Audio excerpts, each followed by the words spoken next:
In this video, we're going to be taking a look at the new free all-time Dark Matter Spotlight card, Nikola Vucevic in NBA 2K23 Myteam. He is going to be the 5th all-time reward. As you guys can see, there was Drew Holiday number 1, Paul Westphal on day number 2, Steven Jackson number 3, JoJo White number 4 on day number 4, and then I think it's Nikola, or I think it's Nikola Vucevic.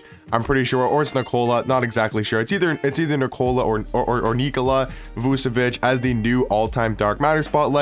So I'll just be taking a look at his stats, his badges, his animations, and seeing how good of a card he really is going to be in game. It is nice, I will say, and that we finally get it big from these all-time spotlights, because you look at the 4 previous one, you know, 6'5" point guard, 6'4" point guard, 6'3" point guard in JoJo White. So we have some really short cards that can only play the point guard and shooting guard position. So then we finally do get our power forward center card. I'm not sure if this card's really going to be too great at center. You probably want to run him more as a power forward. He is 7 foot though, with a 7'4" wingspan, and he does have a very solid player model in game. So that is nice to see for Vucevic. You take a look at his stats, he's got a 97 3 ball, 96 mid-range. He's going to have really good Hall of Fame shooting badges, you know, Hall of Fame Agent 3, Blinders, Catch and Shoot, Claymore, Corner Specialist, Deadeye, Green Machine, Guard Up, Limitless, Range. So that is really nice, the fact that he does have some amazing Hall of Fame shooting badges. His speed could definitely be upgraded, only at an 85 speed, 85 acceleration. But for example, let's just say you have a +6 pace and space coach, because you can actually get a ton of the pace and space coaches. Like you can get that Paul Westphal coach, right, that gives a +6 pace and space, so you can get him up to 91 speed with just the coach. And then if you give him a +4 shoe boost, honestly, I do think you can get him up to a 95 speed. 95 speed is really good for Vucevic. You can also get his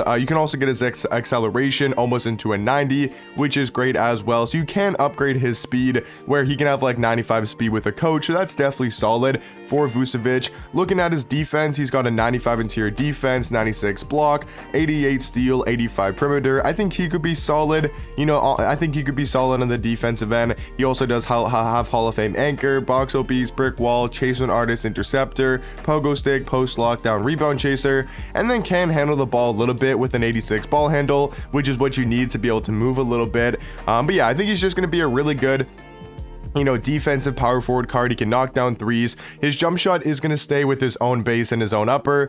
It's the same upper as Hakeem, or it's the same base, I should say, as Hakeem Olajuwon, his Dark Matter. His upper, though, it's just going to be the one that he's had the entire year. So I don't think it's going to be a great jump shot, and that might be the one flaw with this card, the fact that he doesn't have a great release. But I think it should be somewhat greenable in game. And then he also does have the Ben Simmons size up in the Kobe escape, so he can move a little bit, but I don't think this card's going to be really moving too crazy. But yeah, all around, I mean, he looks to be solid. I want to check out some of these comments and what people are saying.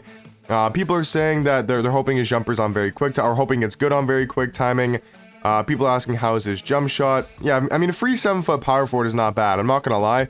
Like, I know it's not great, and some people are saying like he's not making his team, and that's perfectly cool. Like, I don't think, yeah, it is going to be a tad slow of a jump shot. I don't think, you know, this card's going to play on most people's squads, like those god level squads. And I think that's what people have to realize with these all-time spotlight Dark Matters. They're not going to play on the best teams in the game. They're not going to be better than Manute Bol, Yao Ming, Rick Smith. Like, that's what some people are expecting on Twitter, at least. They're expecting these cards to go right into the best squads in the game. The only card I can see doing that is that final grand prize on June 30th. Once we get that, I'm assuming invincible lock-in card for all 30 of these Dark Matters, then yes, I could see that card potentially being one of the best cards in the game, and that's when people should have those expectations for that grand prize to be a top level card. But these all-time Dark Matters are I mean, yes, they should be a little bit better than like a Paul Westphal or a JoJo White. I completely agree with that, but I think, you know, I think Vucevic, I think Steven Jackson, those are really good level, you know, for these all-time spotlights. Maybe we can get a little bit better than Steven Jackson and Vucevic, but I think both two of those cards are very runnable in game. You get a free 7-foot power forward, so if you're just starting out the game and maybe, you know, someone just bought the game, they got it for free on PlayStation, or they're just starting up a new account or a new Myteam, and now you can go ahead and get yourself a free 7-foot power forward who can play solid defense in game, can knock down threes, and has some decent height and player model. So I think it is a cool card. Is he going to be runnable on a lot of people's teams? He's runnable, but is he going to play on a lot of people's teams? Most likely not, but I do think he's going to be a nice free power forward. But let me me know in the comment section down below, what do you guys think about Nikola Vucevic, and I'll catch you guys in the next one. Peace.